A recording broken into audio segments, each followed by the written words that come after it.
السلام علیکم۔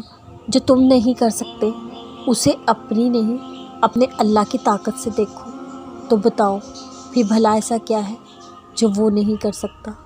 بتاؤ ایسا کیا ہے جو نہیں ہو سکتا؟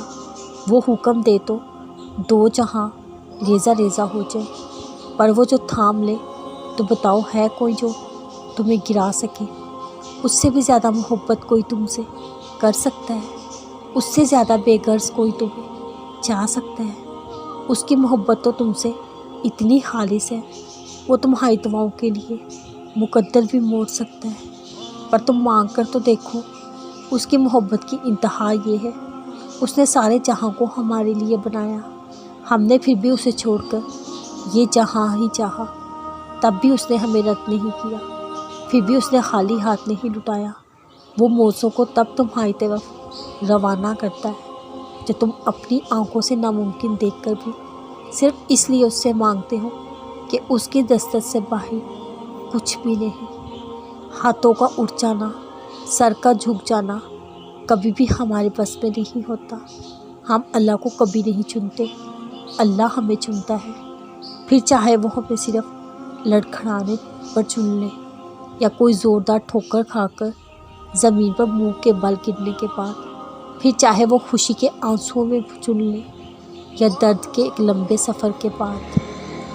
فرق اس چیز سے نہیں پڑتا کہ وہ کیسے چنتا ہے، لیکن یہ ضروری ہے وہ چن لے، کیونکہ ان سے بہتر کبھی کوئی نہیں ہو سکتا جو اللہ کو پسند آ جائے۔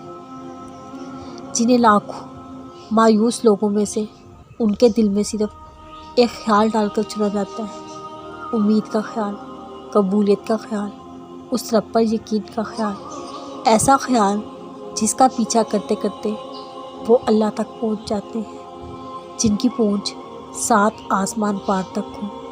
ان کے زمینی کاموں کے ذریعے پھر کیسے کہاں سے بنتے ہیں، یہ خیال بڑے بڑے عقل والوں کی سمجھ سے باہر ہے، کیونکہ وہ ممکن اور ناممکن کی جنگ میں الجھ کر ہار جیت کا فیصلہ خود سنا دیتے ہیں۔ اللہ تمہاری محبت کبھی قضا نہیں ہونے دیتا جب تم اس کی محبت کو اول رکھتے ہو، جب تم اس پر توکل رکھتے ہو، وہ کبھی اس توکل کا مان نہیں توڑتا۔